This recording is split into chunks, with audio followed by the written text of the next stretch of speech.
everybody, and welcome to the Total Soccer Show, an MLS weekly edition of the Total Soccer Show. My name is Taylor Rockwell. I am obviously very excited to be here. We've got a packed crew today, and if you're missing Ryan Bailey's voice, we've got it coming up in the third segment, in which he sits down with Charlotte head coach Dean Smith.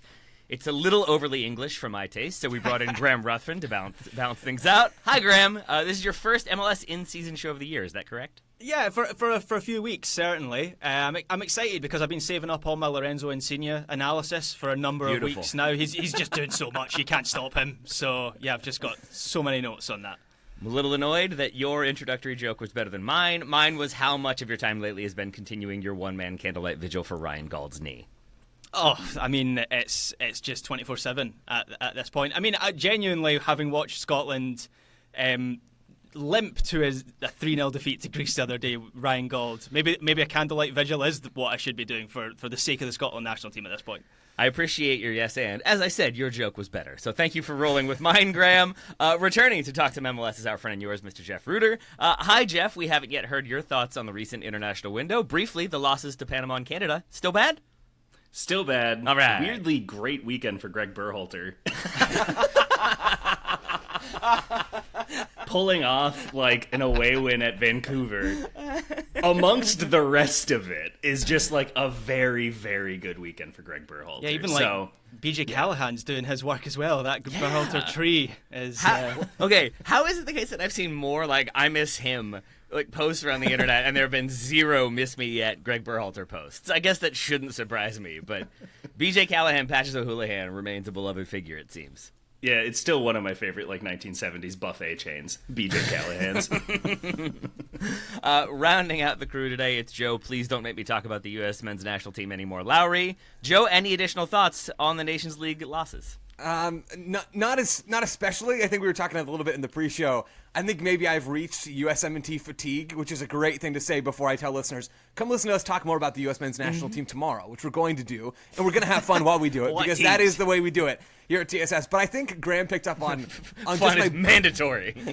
I think Graham picked up on just how broken I was yesterday, trying to talk about it in a way that seemed enthused. I'm just pretty close to an all-time low at the moment. For me, there have been far, far lower moments in the program. Those moments have felt sort of more interesting. I hope we get more interesting stuff between now and the World Cup. What I will say is Diego Luna is forever. Also, Anthony Hudson, as long as we're talking about the Greg Berhalter coaching tree, apparently, well, hold on, let's do it this way. Does anybody know the country in which Anthony Hudson is coaching right now? Graham, you'll guess first. Somewhere in CONCACAF. I don't actually know. I was going to say Jamaica, but I know who the coach of Jamaica is. Okay. I'll say Venezuela. It's not Venezuela. There we go. Jeff, what's your guess? You might know. It's a club, right? It's a club. Yep. Oh man, I'm going to say the UAE. Okay, Taylor. That's a good shout, actually. Did he previously manage somewhere in Sweden? I do not know. Perhaps. Well, you know what? Sweden it is. So apparently Anthony Patrick Hudson is coaching at Thai League One club BG Pathum United. And most recently, they picked up a win. I don't believe they played this past weekend. But in general, to extend the point back to the Berhalter coaching tree, a really nice last couple of weeks for those guys. Give it up for them. Is Anthony Hudson still stuck with a bottom group of players? Always. Okay. Joe, what was it that broke you? Was it a specific pass, a specific missed opportunity? It was him having to do the Gio Reyna bit yesterday. That's when I really felt it. Every episode, Joe's like, I have to do the Gio Reyna dance now. Dance, Joe, dance. We were talking about, the subs, and Gio Reyna comes on the field, and sort of me pointing out that, yeah, he did raise the U.S.'s level, and they probably would be better off if he was playing a bit more. And then just realizing that I've said that on every single show we've basically ever done since Gio Reyna has existed in the soccer sphere, and nobody actually plays him. So I should just give up. I think I finally realized yesterday that I should just give up on the Gio Reyna thing. Honestly, I think I'm retiring from that bit. I really am. It's not a bit. I truly believe it, but I think I'm retired from professing it publicly. I have a how does Joe's brain question work for you. Okay. All right. Why doesn't that make you angry? Because I think there are people out there, I'm not saying it should, but there are people out there that, if their perspective and opinion it felt like kept getting validated, but never actually came true and never actually was followed as why not play Reyna? Why not play Reyna? There are people that would get really annoyed by that. Mm-hmm. Feels like you're more so just resigned to having to dance when it's brought up. I mean, it's a little annoying, but realistically, it seems like there's stuff here that we don't know, right? Or maybe we have all the information that we need, right? It's not as cut and dry as Gio Reyna's never gotten in trouble and never has any troubling influences around him. What could the issue be as to why he's not playing? And it's not like Pochettino just dropped a quote about how they need to make sure he's good for the atmosphere of the team or something like that leading into the camp. I feel like the steps have been laid out pretty clearly to take me where I need to go on this. And I think I'm just done pointing out the, to me, somewhat obvious soccer side of all this when all the people that actually make the soccer decisions just don't care about that because apparently they're stuck dealing with all the other stuff far more. Yeah. So I don't know. I guess I am a little bit annoyed about the whole situation, but mostly it's also just soccer and it's not really worth getting annoyed about. To blame where blame is due, I sort of wonder if maybe this is Greg Berhalter's fault, Joe. Because I feel like we had to spend a long time being like, yes, there are probably better people out there. No, they're not going to fire him. Yes, they could play better. They might play worse under other people. It feels like a very similar, there are two clear both sides to this that can both technically be right at the same time. And I think the longer you have to kind of wade in those waters, the murkier everything seems, and the less maybe joy-filled it seems. So I'm glad that Diego Luna has brought back your joy. At least that. Diego Luna has restored me. He didn't restore RSL this past weekend, but he helped fix my brokenness while watching the U.S. Jeff, we haven't gotten to hear your like what broke you. If there was anything that broke you from this window, I'm guessing there was. To this episode. And if so, I would like to hear it.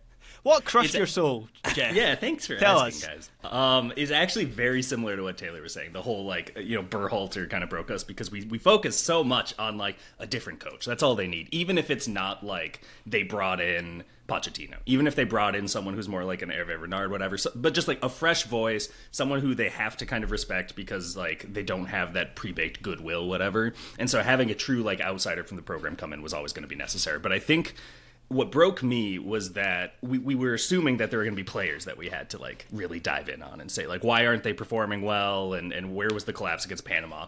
But it was in the post-game mix zone. It was a quote that Jeff Carlisle put in his write-up on ESPN where he was asked, hey, it's 0-0 against Panama. They've been defending in a 5-4-1 this entire time. Why did you not bring in Reyna or Luna? And Pochettino says we never expected to concede in that moment. That is the truth, but I agree. We were thinking to give option to play Gio and Diego, but for sure they're going to have the opportunity in the consolation match. And it's just like, man, I have to like get back on the like, why does a coach not understand subs and like bringing in creative players to break down low blocks like this? How many times did we have to talk about this in the 2022 World Cup qualifying cycle, Copa America, and now we're still having to do this with Mauricio Pochettino? Like, just very, very frustrating. And it's how repeated some of these mistakes are from coaches. I was just going to say very quickly, that's one of those moments, and I talked about that on the show we did. I guess that would be Friday morning. Like, that kind of broke me as well, Jeff. And it's one of those moments that makes me, like, track back through everything I've ever believed about soccer. Because I 100% believe that Mauricio Pochettino knows way more about soccer and will forget way more about this sport than I will ever know. And I don't know how to square how it seems so clear to me that the U.S. needed some help to break down that block when they created, like, nothing with the fact that Pochettino did not think that. I don't know. It just doesn't make sense to me. Taylor, please help me. No, I mean, I think Jeff nailed it. I think you have both nailed it. Graham, thank you for continuing to keep your mouth shut. No, I'm just sitting here thinking, you guys don't have to deal with Steve Clark, as Scotland manager. So. Imagine what he would do to us, Graham. Can you imagine? That's because you all have stayed the course, Graham. You all have heroically stayed the course. No, I think a thing that I think that Jeff was saying that resonated strongly was that like that Poch quote did strike me immediately as like what does that even mean? Like in so many different ways. But like I feel like we spent so much time for the last few years like discussing Greg Berhalter, trying to be objective about it, trying to talk about what was working, what wasn't working, where players were letting him down, what needed to be improved. I feel like we gave him the benefit of the doubt, essentially, maybe sometimes overly so, as some of our reviews will indicate. And so now that Pochettino is like doing the same thing, I think there's a little bit of like PTSD of like, no, not you too. Like you were going to change things. Why are you doing the same thing? I don't want to do this anymore. Exactly. And there's like a lot of people like who would be those same people leaving those comments saying you're giving way too much grace to Greg Berhalter, who then would say, here's what the issue is. You bring in a top level coach, you have them call in a squad that is predominantly made up of players who are playing in Europe. You keep refreshing the player pool when you get beyond the first, let's say 12 to 15 names on the squad, so you have a continuation of seeing new guys, seeing what the connections can be, and calling in players from bigger clubs. And the result is, 2 very flat performances, and frankly, a group of players that didn't look terribly bothered by either result. Yep. And that's like, okay, this is the reality you wanted. Yeah, that for me, that's the most depressing thing. Is like everything changes and nothing changes. And I said this on yesterday's show. There was an idea in 2022 that you had a platform, and I'll speak for myself here. I never really considered that things would get worse post 2022. Like you think you'll build on top of that, this group will mature, and now if you offered me, I know there's a format change, so it's not quite like for like, but if you offered me what the US did in 2022, which was out of the group, just good enough, not embarrassing in themselves, I think I would take that, and that's quite a depressing And I would take a 32 club World Cup or 32 team World Cup. So like, Very much format too. I would take that. But you're right. That's you're a right. depressing thought.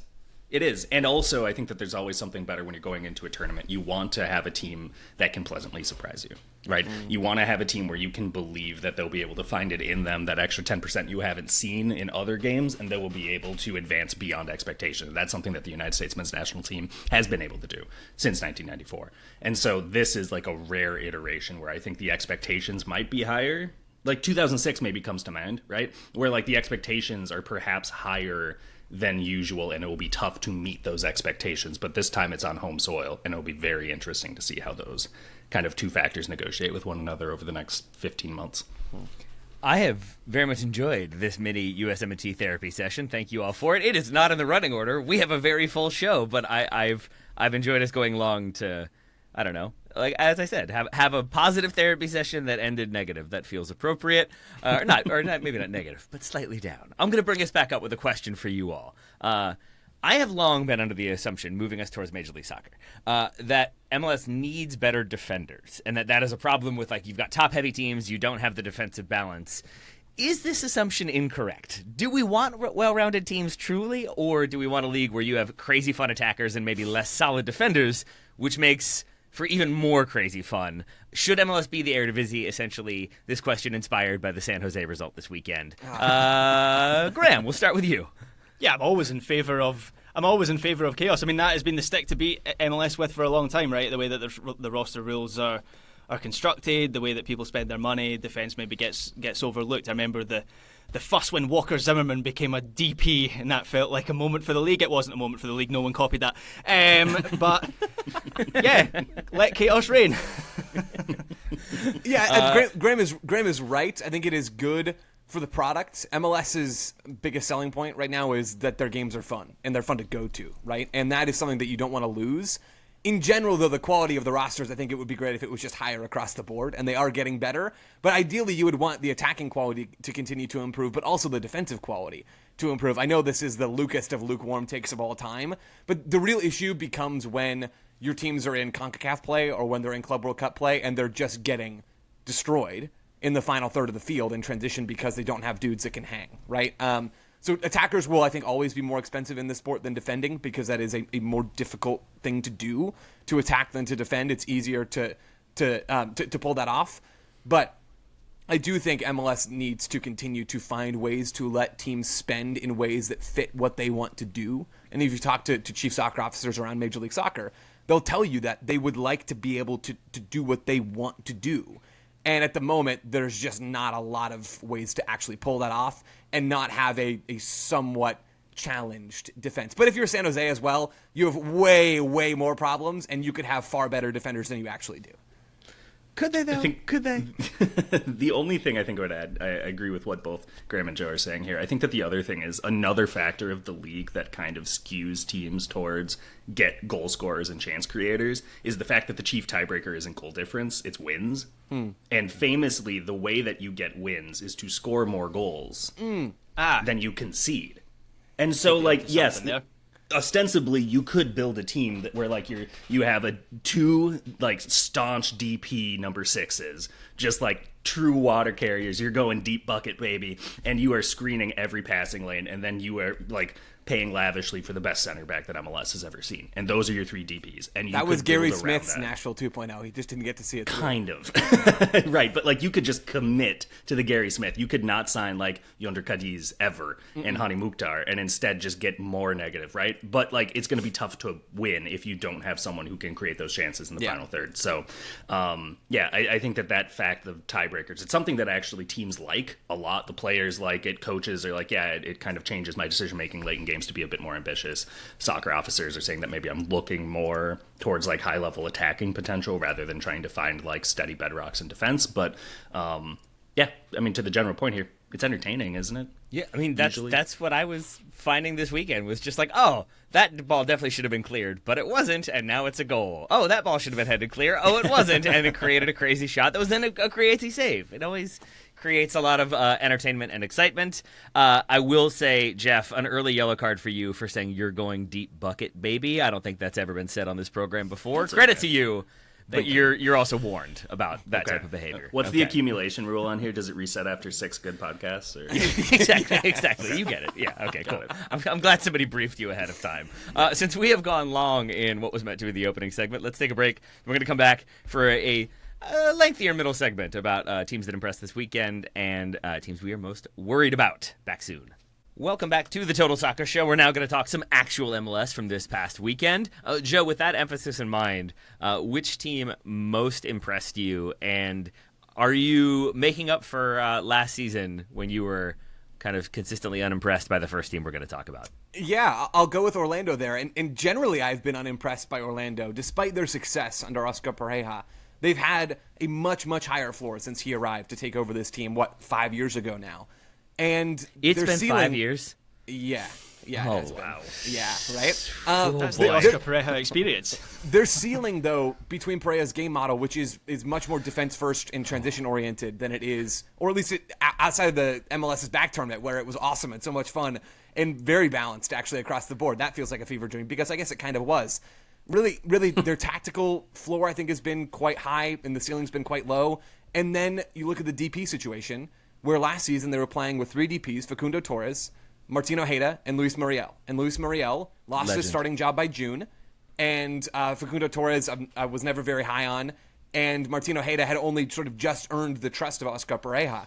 And Orlando made a nice little run in the playoffs because the teams around them took care of the big boys in the Eastern Conference, and they fell at the final hurdle, and they couldn't beat the Red Bulls, and they didn't make it to MLS Cup.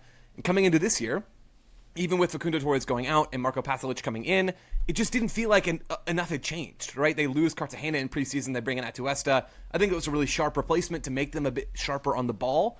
But not enough seemed to change for Orlando for me to feel like they were really going to be something this year. And I'm not there yet either. I think they're going to be a good team in the Eastern Conference at minimum. But, guys, they might just be more than that. And they beat DC United 4-1 over the weekend, a weekend which we should mention was marred by nearly 100 international call-ups from across Major League Soccer. The Vancouver Whitecaps started the season 4-0-0, something that only 6 other teams in MLS history had ever done. And their streak was broken because they were not only missing players due to injury, they were missing 4 starters, basically half of their outfield players, due to the international break. So a reminder that MLS does not care about its regular season as things are currently constructed. That's just how it is. It boggles my mind that they don't seem to care about their largest offering of games, but that's the way it goes. For Orlando, in this game against DC, they weren't really missing a lot of pieces. This was like a real game in the midst of not a lot of real games because neither team was decimated by those international call-ups. And Luis Muriel, fellas, was very, very good in this game. It has been very, very good on this season. He's got a goal contribution in all 5 games for Orlando right now. He scored in this match. He opened the scoring against DC United. He started the last 3 games, so he's been promoted back into the starting lineup for Oscar Pereja, and he has been really good. He scored in 2 of those last 3 games. He's actually doing a little bit of defensive work. He was tracking back to help and doing a bit of counter-pressing in this game against DC. He's still a 33-year-old DP striker, so it's MLS heritage that he can't be doing too much all the time. But in possession, he is doing so many smarter things, right? So he is not always dropping deep to get touches. His touches are down, way down. From last year to this year, was at 54 touches per 90 last season. He's at 40 touches per 90 so far this season. But you know where his touches are up? They're up in the box. They're up in the area that actually matters for your DP number 9. They're up from 4 to 7.43 per 90 minutes from last year to this year. He's almost doubled his touches in the box, and his underlying numbers are absurd. I know, and Jeff would be right with me on this, it's too early to do a bunch of the XG stuff, and I'm going to do it anyway, though, because it serves my purposes. No, it's great for takes. Do it. It's great for takes. Just know it's reckless and keep going. Yeah. Everybody was thinking it, so I just said it out loud. I said the quiet part out loud. Montreal is third in MLS right now in non-penalty XG plus expected assisted goals per 90 minutes. The only two guys above him, Hugo Kuipers, who I love, and Ty Baribo, who is red hot still. I think the guy right behind him is Kelvin Yeboah, who is also awesome for Minnesota United. Luis Muriel is having like a Hector Herrera-esque turnaround right now. I don't know if we remember, Herrera, when he first arrives in Houston, doesn't seem to care. Right? And then the offseason happens, and I think Ben Olsen comes in that offseason, if memory serves. And there's a real transformation there. And Hector Herrera becomes like a legit MVP candidate. It's too early. I don't know if Luis Muriel is going to do that stuff. I'm hesitant to hitch my wagon to him. Again, 33 is a bit mercurial in how he approaches the game. But he has been so good. Yeah. And if he is good, Orlando, for the first time since he got there, ahead of last season, and became, I think, the 12th most expensive player in MLS based on salary, Orlando, for the first time in the last year plus, are actually playing with 3 DPs. And that raises their ceiling to a level that I did not have anywhere close to my bingo card this year, because we had no evidence for it, and now we do.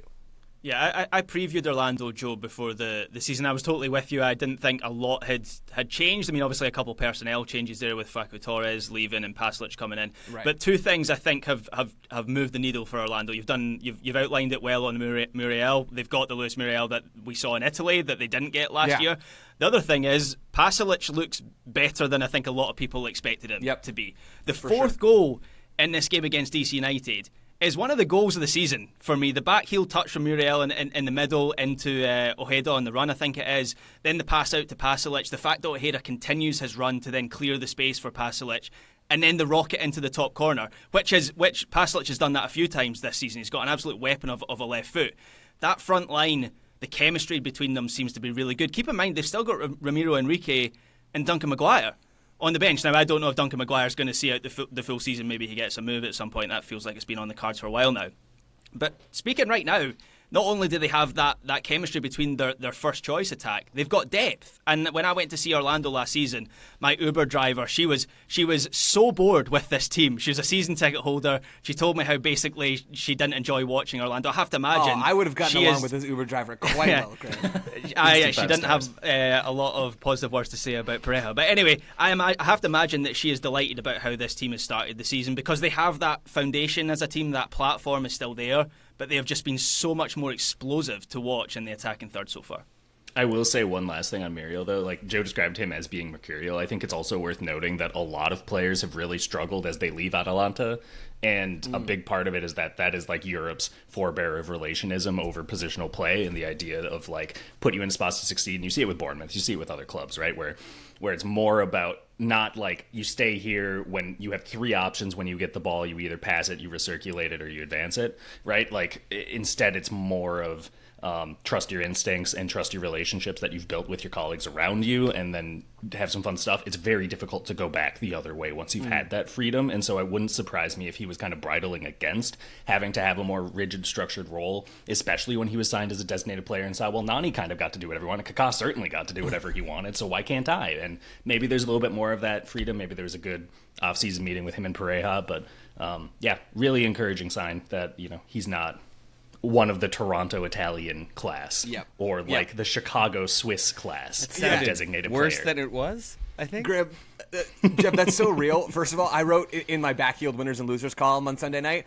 I had a Lorenzo Insigne section, and it was loser, anyone who held out hope for Lorenzo Insigne. And then I contrasted that in the next bit, which was winner, anyone who held out hope for Luis Muriel. The contrast between those two former Serie A attackers who are making big money in MLS could not be starker right now. Yeah. Joe, I bet $10,000 on Luis Muriel to be a Golden Boot winner this year. Are you saying that was not a good investment? I'm saying there's a chance, Taylor. That's all I'm saying. I'm saying there's a chance.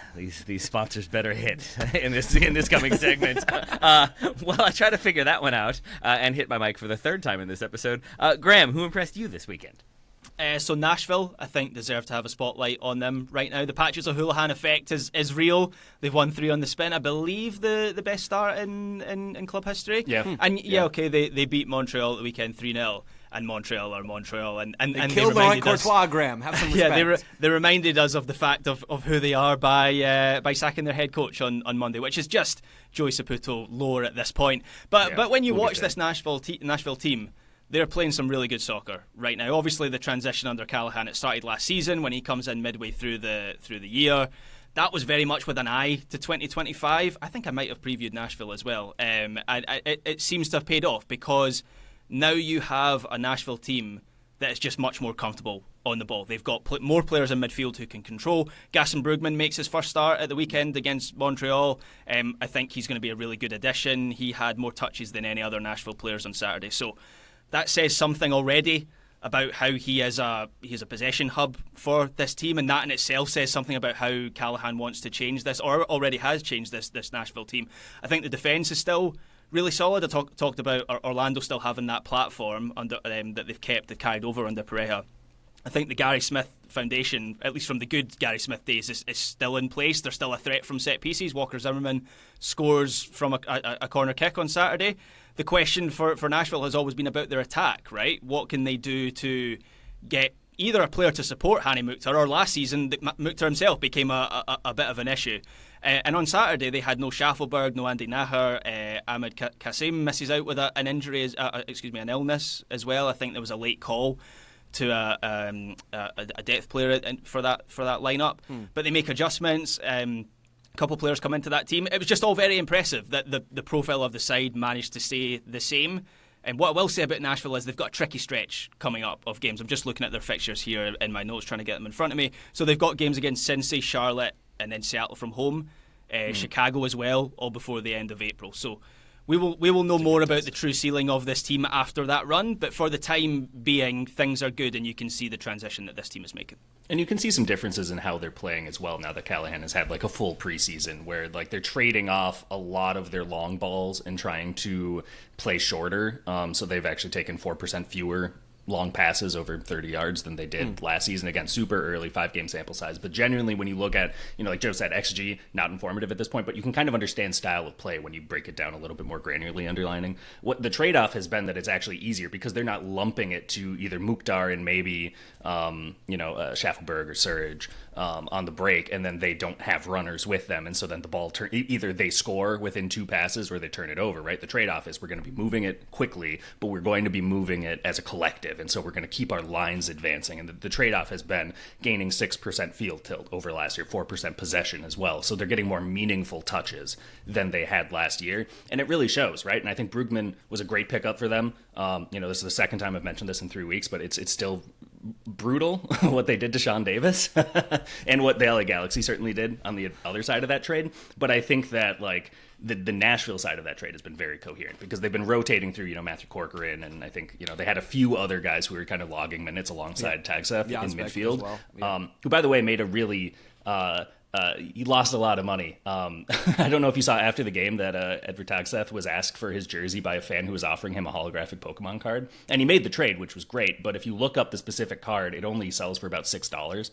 So, can you trust a guy with such bad business sense at the base of your midfield? I don't know. I don't know if somehow, at least his sense shows up on the field.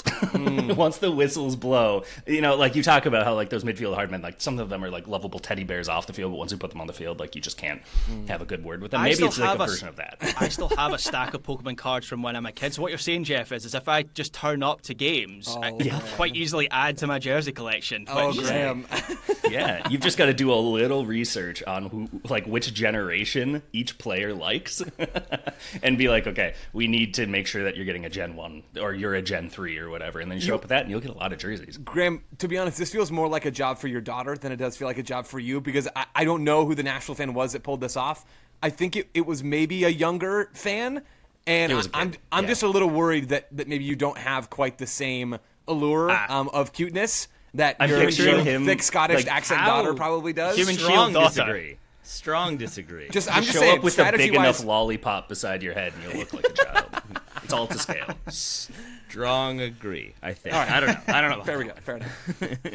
I am a little offended that Graham isn't using his Pokemon proceeds to finance my Luis Muriel gambling debt, but you know what? To each their own. You do need more shirts. That is I think Totally I've still fair. got a shiny Mewtwo somewhere, so that's got to be worth something. Folks. Not sure I understood any of those words. Sean Davis, still without a club? Correct. Yeah. Yeah, I believe so. That's wild, by the way. Where Phoenix would Rising. you- What? Oh, there we go. Okay. that? Before I could even ask. Crazy. Joe wants He you would Sean never do Davis? Fair enough. Jeff, we've talked Atlanta, we've talked Nashville. Any other teams impress you? Yeah, I think that Austin, like, look, beating an expansion team early in the season is something that usually you won't look at as like a victory lap sort of thing, but I think it's the fact that San Diego has proven to be very tricky as games go because they are so well set up under Mikey Varas, and so to be able to walk away from that game, start with a quick 2-0 lead within 20 minutes, concede 7 minutes later, and still be able to see out the result, that is not something that we saw from Austin under Josh Wolf. The trade-off, of course, is that they just kind of gave up on having the ball. And so, that is going to be very difficult to sustain. They only had 24% possession at home. And so, Jeff, can you playing with check at some fire a point little bit? before Yeah. at some point before we're done recording? Can you check to see if that's the lowest possession percentage for any team in any given game so far? Because I saw that number and I was thinking that has got to be close to a season low. Sorry, not to derail you right now. No, but I'll check right now. That's a great idea. But it's one of those things where you just look and you say okay, this might not be sustainable, this might not be advisable, but it was effective. And I think that it's one of those where to go back to an earlier point about MLS's standard of defending, sometimes it's more difficult to coach a team to defend very coherently and consistently and well than it is to teach them how to have fun with the ball and create chances. And so theoretically, ostensibly, this was a very good test for them to see how they can do without the ball. That 24% possession is indeed the lowest rate of any team in any game this season so far. The previous low mark had been Minnesota against San Jose, 27-5, and then St. Louis against San Diego. We're actually seeing a pattern here. Away that time, 28.8. So, San Diego is going to be a team that is going to rack up those touches. And look, for the trade-off for them to kind of slightly go into the next segment of teams we're worried about, because I know we have to breeze through that. I think that with San Diego, it's going to be how do you turn those touches into something meaningful, to go back to Nashville segment, right? Where I think that is going to be the next trick. I think that teams are going to find that if it's a little easy to prevent them from doing that sort of work when they're, without Chucky Lozano and when they're, missing some of their players who are a little bit more decisive in the final third, that's always the test. And then the other thing with expansion clubs is inevitably depth. It is just impossible to build a full 28-man squad in one off season, especially with how late San Diego started with their accumulating of squad players. So I think that time will tell how they turn out. I still think that they're good value to contend in the Western Conference, to make the wild card round or the playoffs outright. But good result for Austin. That's not a game that they would have won last year. No, and just to maybe look at the positive side of that possession share, I'm hopeful from Austin's point of view that is just a byproduct of their game plan here. Where, as you said, Jeff, there's a pattern of teams playing San Diego not having a lot of the ball, and that was the real. One of my real takeaways from this game was there was a clear plan from Austin that I haven't really seen in the other games that they played this season. They wanted to collapse on San Diego in the middle and then play direct. And it worked. It's how they got Vasquez in behind for the first goal, his first goal for Austin, which will be a relief after that big money transfer. Absolutely. And Vasquez could have had another as well. He does this sort of scooped finish in a similar situation. Right to CJ Dos Santos. Yeah, it wasn't really the right thing to do in that situation. But anyway, I felt like there was an intelligence to the game plan to specifically exploit that lack of pace San Diego have at the back. The second goal as well comes from Owen Wolff playing that quick pass in behind for John Gallagher. Owen Wolff, by the way, I think is growing all the time, improving all the time, and your hope is that he is one of the tools, one of the solutions to answer the question that still lingers over this Austin team: is how do you break down a low defensive block with this kind of setup? Maybe Owen Wolff is developing to the point where he is the answer to that. But yeah, it was like baby steps for Austin, but nonetheless some progress for them in this game. If I could just provide a piece of advice to San Diego, maybe take one fewer touches and maybe don't set the ball for an opposition free kick, because to Graham's point, that second goal is San Diego committing numbers all the way forward, fouling, setting the ball for the free kick, and then everybody just turning and walking away. And I'm going to say that's not the best way to defend. CJ Dos Santos would agree, because he was off his line screaming after that goal was scored. As is his right. Yeah, for real. That was not maybe textbook defending from San Diego. But there are times a goalkeeper is especially demonstrative after conceding, and you're just like, okay, buddy, your positioning was also at this, even if he was so far up, Yeah, it's the team's fault. Yeah, very much so. Yeah. Yeah. To be fair to CJ DeSantos, Matt Turner would have saved that. Speaking of things we're worried about, Matt Turner, Joe, which teams do we continue to be worried about after 5 games? Should we just lead with the LA Galaxy? Or do you feel like we've talked enough about them, Graham can talk about them instead? Yeah, I think I've done my Galaxy bit at the moment. All right. It doesn't seem like they're going to make much progress until they get a little healthier than they are right now. Graham, do you have anything more on the Galaxy after what they end up drawing 2-2 against Minnesota this week? Which in itself is not a terrible result. Of course, No, going no. on the road to a decent Minnesota team, so that in itself is not concerning. I totally agree, Joe. A lot of the Galaxy situation is just sit tight, right? Cleveland baseball, baby. I think obviously the hope is Paintsel. He's going to be back soon, right? I'm sure. I've You would seen think. that he's. I think April. Yeah. Right, so maybe Like mid-April, maybe. this weekend might be a little bit too soon for him, but you'd hope in like 2 or 3 weeks he's back in the team, and that in itself makes a difference. But I do still think there's some concerns over the balance of that midfield in particular, which is an area of this team that's been emptied out over the off-season between players leaving. We just talked about Gaston Brugman, but also injuries, of course, have been a factor. I also think not a whole lot of attacking cohesion, which again maybe that improves once Paintsel is back, but you have lost Joveljic out of that front line, and that's a big change. I do think Christian Ramirez had probably his best game for the Galaxy so far against Minnesota. His little header from the Yamane cross was very nice at the near post. That's his 3rd goal of the year, right? Yeah, he's second steady return. Yeah, so far. it's not bad. You know, that was the hope, obviously, that he'd be able to step up in that way. But just when I watch the Galaxy, I don't think we're putting a lot of stock in the players coming back, fixing this team, right? Which is not an ideal scenario. And if there is a league that you can get away with that, it's MLS, right, with a regular season. But nonetheless, it's still start to see a defending cup champion look like this to start a year. Just a reminder to the LA Galaxy that I fixed you last week with my loan deal for Olivier Giroud. I feel like we've solved it, and they really don't need to look past that, but they continue to do so. So yes, we remain slightly worried about the Galaxy, even if they have a sit and hope Ricky Puig and everybody else heals up fast approach. Joe, you mentioned them previously. CF Montreal, they've sacked their coach. They're playing, I believe, 13-year-olds at this point. How are we feeling about Montreal? Yeah, things are bleak in Montreal. So yesterday morning, they announced that they had parted ways with, a.k.a. fired, Laurent Courtois, just 5 games into his 2nd season in charge of Montreal. Just a few months removed from Montreal making the playoffs under his watch, which is, as I've made very clear, not a metric of success. For CF Montreal, not finishing on the bottom of Major League Soccer is something of a success, because Joey Saputo and ownership do not spend on the first-team roster. They spend the least amount of money on the roster of any team in Major League Soccer. That was the case last season. They have spent exactly $0 on transfers for DPs since the summer of 2024. Their DPs since 2014 come from this list: Giacomo Vrioni, Georgi Mihailovic, there's a good one, Struna, honestly don't remember how to say the former Houston Dynamo defender's name, I'll just Struna, Victor Wanyama, Safir Taider, and then genuinely 4 other dudes I've never heard of before in my life, Ignacio Piatti and Didier Drogba. There's some hits in there, but they're like a decade ago, and Georgi Mihailovic. Montreal they're a team that is playing a different game than every other team in Major League Soccer, which is to say they're not actually playing to win. And firing Laurent Courtois, he had his challenges, certainly, with this team, coming over from the Columbus Crew MLS Next Pro team, wanted to establish this team as more of a possession, short pass-infused side. And that's hard when, frankly, you just don't have a lot of quality in your team. And Montreal didn't have great underlying numbers last year. It took a miraculous end-of-season run to get them above the playoff line in the first place. Still, that's momentum. And you had an offseason to go and try to build on some of that momentum and at least add bit parts to a team. Montreal made some moves. They made a lot of moves in the transfer market. They brought in Corey Ray to be their chief soccer officer, someone who is very well respected in MLS circles. At least the folks that I talk to seem to very much appreciate Corey Ray's work. And now Laurent Courtois is out the door. Like, the progress that they had sort of built last season, pretty much dashed. And again, this is 5 games into the season. And Montreal, for folks that don't remember, start all of these seasons with 6 or 7 game road trips because they can't play at home. And so they're in the midst of a road trip, and they picked up 1 point from 5 games. Not a good start to the season.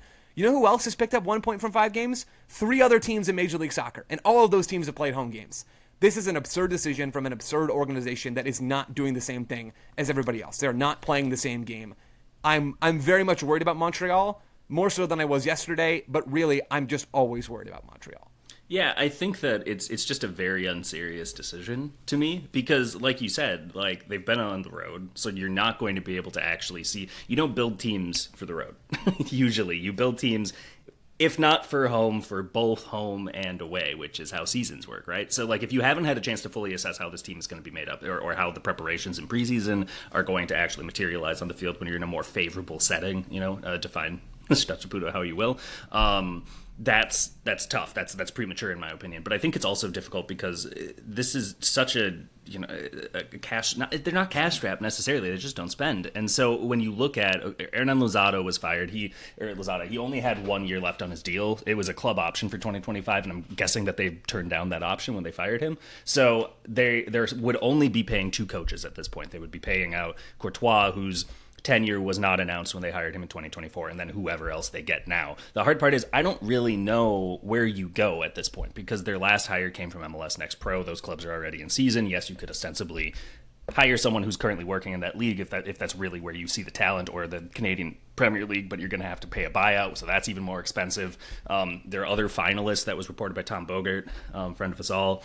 At the time that Courtois was hired was Pamadou Ka, who is now obviously gainfully employed by Phoenix Rising, and so you're not going to be able to plug him like 4 months after he signed a contract, right? So I'm just really not sure where they go about looking for their next their replacement here, and so to put themselves, if you're going to make a change this early in the season, you better have that next coach lined up and ready to install right away. Otherwise, you are just wasting so much valuable time early in the year to set yourself up for success in the back half of the season. And right now, like this timing, if they don't have a permanent replacement ready to announce like 2 hours ago, it's going to be very difficult for them to get out from under this. Why can't they play at home? Is it Saputo Stadium being renovated? It's a weather thing, right? Every year? Climate things, right? Oh, wow. Okay. I don't think I knew that. So they have to start on the road for like the first however many games? Yeah, if you go back and look at the schedules, I think, virtually every season, certainly since I've been covering Major League Soccer, Montreal start with a 6 or 7 game road trip to start. It's a disaster. Like, honestly, if I was a prospective manager trying to break into MLS, there are only so many jobs. And generally my principle is if a job is extended to you, you take it. Because it's hard to get your foot in the door. And once you're in the door, right? Even if you get fired a year later, you've done it before, and that is huge on your resume. There's one club in Major League Soccer that I would think really hard about taking over and whether it was a good decision for my career, and that's CF Montreal. Like it took the greatest manager MLS has ever seen, and it took a rare successful DP signing for them to actually be a decent team. And they still didn't have the ceiling of the other top teams in the Eastern Conference. That was 2022, Wilfried Nancy and Georgia Mihailovic, and some other very good pieces, by the way, where a crop of talent hits all at once, that some of the interleague gets and some academy kids all hitting at once, and you go and sell Georgie, you sell Ismail Kone, who was very good against the U.S. the other day, and you sell Alistair Johnston all at the same time. And Montreal, they have 0 true DPs right now. It's just, no one is going to win with this team. Like, maybe if you could somehow string together the most ridiculous offer ever for Wilfried Nancy, which would never happen, maybe you could win with this team. Nobody's going to win with this team. It's ridiculous. So should my solace as a DC United supporter be it could be worse, it could be Montreal? Always, yeah. Taylor, always. That's sad, That's but grim. Kind of works at the same time. Okay, could be worse. Could be owned by Joey Saputo. Very briefly, since we have already gone quite long, for all three of you, Jeff, I'll come to you first. Who should be most concerned? Sporting KC, Houston, or RSL? I think RSL is assessed to have the highest ceiling of the three, so I'm going to say them just because they're well below that ceiling at this point. Since the ownership takeover... It's not where you're supposed to be in relation to the ceiling. I'm just going to throw that out in there. theory, right. You shouldn't be close to the ceiling. Depends on your height, At the same though, point. At the same point, you can see better. You have a better view of the stage or whatever the case is. But have some respect for tall people, please. I know. Yeah. I really... In disrespectful. actuality, if you've got like a vaulted ceiling... You shouldn't be near that at all. That's a problem if you're near it, I think. All right. Or if you have a ceiling fan. Like, that's just a hazard at this point, right? Graham, welcome to the MLS show. I listen every week. I was prepared. Graham was here like 2 weeks ago. Like, Graham's been on like every other one of these since the season started. I don't recognize 2 weeks But ago. I think, like, with RSL, like, since the new ownership took over, like, they chop and change their squad, like, more like than most clubs. They're looking and saying like, look, if there's a club in the summer that is in like their off season that makes an offer for our best player, we are going to sell, regardless if we are a top 3 team in the Western Conference at present. This happened last year. And so I get worried about what if Diego Luna's stock continues rising and they get an offer this summer, and I don't think that they're equipped to handle it, because they signed his replacement last winter and then they flipped him 3 months later, Fidel Barajas. So like I just like it's difficult to build that sort of consistency and continuity, and those are factors that are always going to play well under Pablo Mastroeni, because he is someone who's very much about the culture and very much about establishing like a steady baseline. We're going to talk about floors now, I guess, and ceilings. Want to make sure that the performances can only sink so low, right? But if you have new players coming into the lineup who you're calling up from Monarchs, who you are signing and then throwing into the lineup right away, or throwing in as the first man off the bench in their debut, whatever the case may be, it gets very difficult to build that sort of a cohesion. And I think that all 3 of these clubs that you've mentioned, RSL, Houston, SKC, the way that they succeed in the Western Conference isn't based off their star player. It's about like the total of the collective and outperforming some of their parts. And I just think it's very difficult to assess what some of the parts could be when those parts keep leaving. Yeah, so I'm worried about RSL, tough red card for them to get, and they're seeing a club now that has built some more of that stability. FC Dallas thrive as a result. Bringing in Lucho Acosta will help, Petar Musa as well, but that is now the standard club. Dallas would not have overtaken RSL a year ago, 2 years ago, 3 years ago, or maybe 3 years ago. I can't remember anymore what is time, but this year, like they've already made that leap. You worry about Colorado doing the same, Minnesota maybe doing the same. So I'm worried about RSL's like high end ability to contend in the West. Yeah, same here. The Diego Luna angle is one I've been thinking about from an RSL perspective since Sunday. I would be worried. I mean, it's great for your brand, right? It's great for attracting other talented young players. Just the odds of hitting on Diego Luna or another Andres Gomez are really low. So it's hard to pull that off, and RSL probably are going to lose some more talent here in the next transfer window or two. I would make him a DP. I would feed his family like as soon as possible and buy that loyalty, because otherwise, like, I don't know how you retain a player of his caliber. That's a fascinating take. I mean, they could do it too this summer. Sorry, I want to go through the mechanisms, but we don't have time. My pick is SKC. I think Jeff's right. It seems like the gulf between expectations and reality for RSL might be wider. Although, looking around at, maybe Jeff, you were with me on this, looking around at a lot of people's preseason predictions, I had RSL pretty high, because I believe that they were going to add a DP in this window. That still hasn't happened yet. And a lot of other folks had them quite low, I think, seeing how poor they were to end last season. So maybe I'm just in the minority on this, and maybe we're in the minority on this. Yeah, I'm going to go SKC just because I think they're a rotten team. I think they're the worst of those 3 teams. And that might be an overly simplistic way to look at this. They went out and used 2 DP spots on new attackers, a striker in Dejan Joveljic and an attacking midfielder in Manu Garcia. They have scored 5 goals through 5 games in 2025. The attack is not good. The midfield needs so much help. The defense is this team is truly terrible, and I'm really worried. And for Houston, I actually think they're looking up at the moment. They are, according to Tom, very close to signing Andrej Linger, a 26-year-old attacking midfielder from Slavia. Do they have to? Do they have to sign Linger? Thank you, Cranberries fans. Was that do you have to let it linger? Is that what we were doing there? That's good stuff. That's good Taylor, stuff. well played. I cannot believe that you thought Joe was going to get a Cranberries reference. I think it was more like I'll toss it out and see who gloms onto it, and then Graham and I didn't. Roy Lotus had a famous cover of that song last year. He adds talent, Linger, to this team, and they need it, right? They've needed a DP attacking midfielder for 2 seasons since Ben Olsen has got here. I think they were 16th in non-penalty XG in his first year and 21st in non-penalty XG last season.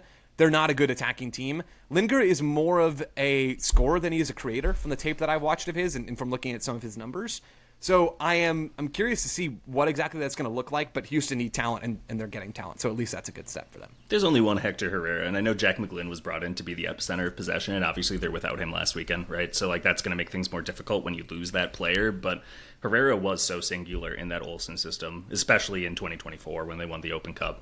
And so it's 23, sorry. So it's very difficult to kind of visualize where they make up for his lost impact, because it wasn't just touches, it wasn't just ball retention in midfield, it was also set pieces, it was also defensive stability. And so I think losing him, yes, acrimonious departure for him and Coco Carrasquillo both ending the way that their tenures did, but at the same point, that is so much quality in midfield that they've had to replace. And in all respect to Jack McGlynn, that's just replacing at most half of what they've lost from those two. So. Well, we have gone as long as we possibly can without talking about Charlotte, which is a thing I suppose we should remedy shortly. We're going to switch it over when we come back from break to the aforementioned Ryan Bailey talking to the aforementioned Dean Smith. We should note, I believe Ryan's mic was either not powered or not facing him. Maybe he just wanted Dean Smith to get double the focus, so he got double the mics. But Ryan's audio is a little bit off on that one, but still quite intelligible, as he often is, and Dean Smith very much so. So we will take a break and come back to that interview. Before we do so, Jeff Rueter, thank you, as always, for joining us this week, my friend. Yeah, thanks for having me back. Joe Lowry. Jose Cifuentes? I didn't catch Jose that Cifuentes. Jose. You gotta Brit the heck out of that one. Absolutely. Absolutely. Thanks, Taylor. This was fun. Thank you, Joe and Graham. I'm sorry. Just in general for everything. Yeah, I mean, yeah. Thanks, why not? Taylor. Why not? No, I just feel like your introduction to this iteration of MLS reviews was an hour of nonsense, most of it inspired by me. So I appreciate your How work, is that as any always. different from our daily shows? More chaotic, less chaotic? You're right. Never mind. I apologize for nothing. Thank you, Graham. Thank you, listeners. We'll talk to you again tomorrow. But now, here's Ryan and Dean Smith.